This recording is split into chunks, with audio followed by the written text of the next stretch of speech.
Estamos contando ahí a 3 velocidades en el proceso de desescalada. Cualquier novedad.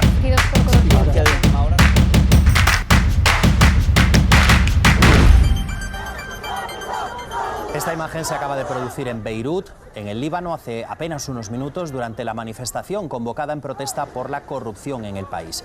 Avivadas por la explosión este martes que ha causado 154 muertos en la ciudad, la policía esta mañana ha disparado gases lacrimógenos cuando algunos de los manifestantes han intentado romper una barrera de seguridad que rodeaba al Parlamento del país, del Líbano.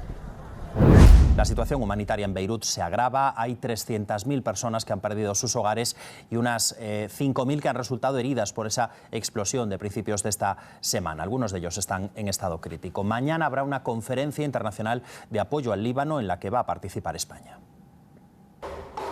Un segundo separa la normalidad del caos. El tiempo que tardó en quedar inutilizado el hospital de St. George. Desde allí se ven los restos del puerto. Los dos son el reflejo de la situación en la capital libanesa. En los muelles no pueden recibir alimentos para decenas de miles de personas.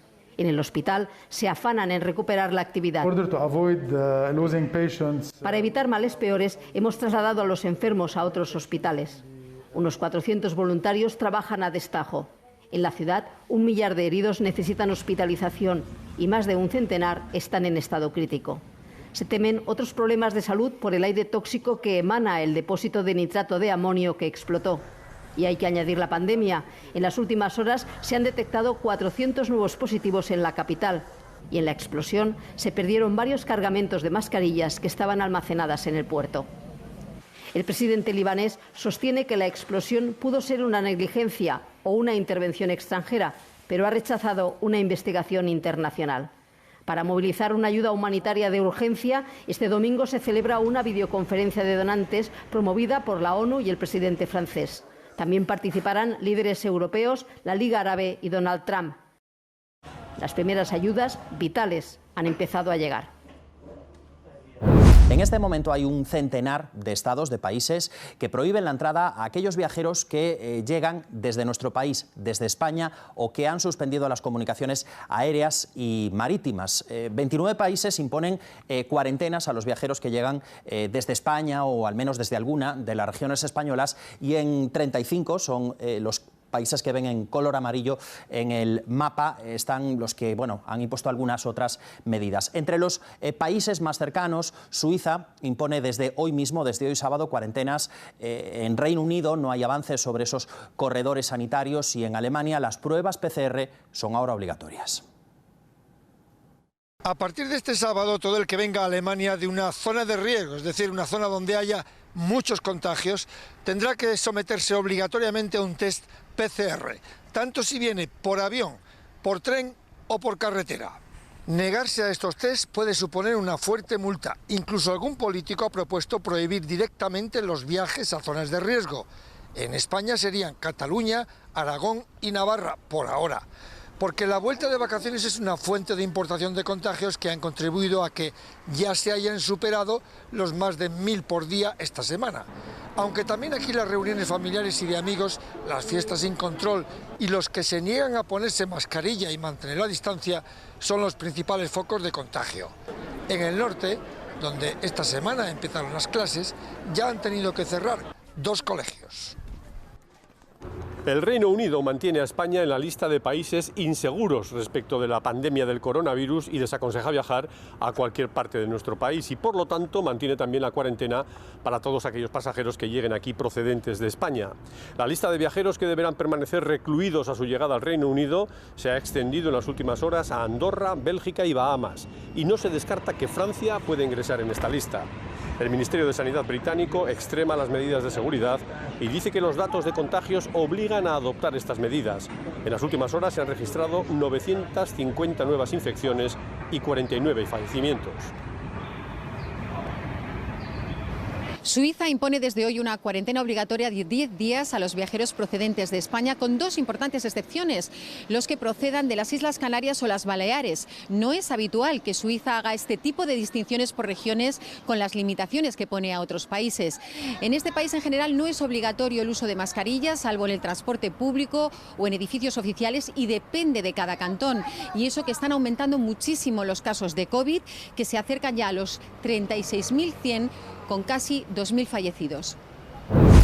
En la última semana son más de 20.000 los casos confirmados en toda España, casos de coronavirus, 5.000 de ellos en Cataluña, algo más de 4.100 en Madrid y, ojo, dato oficial, casi 3.700 en Aragón. Se pueden ver en esta tabla, pero esto son solamente valores absolutos. La tabla cambia si tenemos en cuenta los contagios por cada 100.000 habitantes, lo que se llama la incidencia acumulada. La de Aragón, por ejemplo, como vemos en la tabla, multiplica prácticamente por 4 la incidencia en Cataluña o en Madrid. En estas cifras de sanidad no se incluyen además los 699 casos de ayer en Aragón por un problema técnico al trasladar esos datos. Allí, esta mañana, han organizado cómo se van a realizar los controles para que se cumpla el aislamiento en el barrio de Las Delicias, en Zaragoza. El barrio más populoso de Zaragoza, el de Las Delicias, es el que más contagiados por COVID-19 tiene en estos momentos. Por eso es el primero en el que trabajadores sociales, junto con personal sanitario y policía, van a realizar controles para comprobar que estos positivos cumplen el aislamiento y no salen a la calle. Esta medida, dicen desde el Gobierno de Aragón, pretende reforzar la labor de los rastreadores, que a menudo llaman por teléfono a los contagiados y descubren que no están en sus casas. Sanitarios, trabajadores sociales y voluntarios saldrán a la calle para realizar controles domiciliarios en el barrio de Las Delicias, en Zaragoza, la zona con más contagios de la ciudad. Casa por casa visitarán a todas las personas que deben guardar cuarentena por la COVID-19. Una medida de control quizá un poco extrema, pero necesaria. O sea que yo estoy de acuerdo. Personas mayores que somos, deberíamos ya no de necesitar la policía. De dos en dos, los rastreadores comprobarán que positivos y personas a la espera de los resultados de la PCR cumplen el aislamiento domiciliario. Si se saltan la normativa, actuarán la Policía Local y Nacional para imponer sanciones. Las autoridades tienen que aplicar un poco las medidas un poquito más fuertes. Si hay que multar, se multa, pero no todo el mundo. En estos controles también se comprobará que las personas en cuarentena disponen de una habitación con baño propio. Si no es así, podrán trasladarse de forma voluntaria a las residencias y hoteles habilitados para contener el virus. Algún despistado siempre anda sin mascarilla, pero ahora no, la suelen llevar. Yo lo que veo es sí que la gente sí que se protege con las mascarillas, con el gel, pero lo que sí que es verdad que está muy descontrolado. Con 110.000 habitantes, muchos de ellos temporeros, el de Las Delicias será el primer barrio de Zaragoza en el que se harán estos controles domiciliarios, aunque no se descarta que también se hagan en otros puntos de la ciudad. En Estados Unidos, Donald Trump asegura estar dispuesto a tomar de forma unilateral las medidas económicas para la reactivación del país. Lo ha afirmado después de que republicanos y demócratas no hayan sido capaces de alcanzar un acuerdo en el Congreso sobre ese paquete de ayudas a pequeñas empresas y a los estadounidenses más afectados por el coronavirus. Sigue siendo precisamente Estados Unidos el país con una mayor incidencia del virus, casi 5 millones de contagios y 161.000 fallecidos. Ayer hubo más de 1.000 muertes, es la cifra más alta de los últimos 3 meses. El virus se extiende también de forma muy rápida por Brasil, hay cerca de 100.000 muertos, y por México, que está ya por encima de los 50.000. En total, la pandemia deja ya en todo el planeta casi 19,5 millones de infectados y más de 720.000 fallecidos. La isla de Mauricio ha declarado la emergencia ambiental por el vertido de un barco petrolero. En las imágenes aéreas se ve cómo una marea negra avanza por las cristalinas aguas de la isla, famosa por sus paradisíacas playas. El barco petrolero de propiedad japonesa y registrado en Panamá encalló con fugas junto a sus costas, con unas 200 toneladas de diésel y 3.800 de petróleo. El gobierno de la isla ha pedido asistencia a Francia.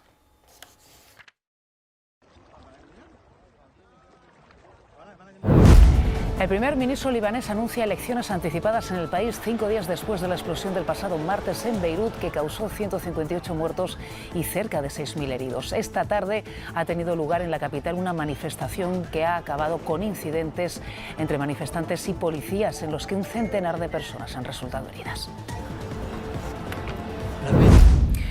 Ha fallecido Pedro Casaldáliga, el llamado obispo del pueblo, un referente de los derechos humanos en Brasil, la lucha de los indígenas, los campesinos sin tierra y la Amazonía.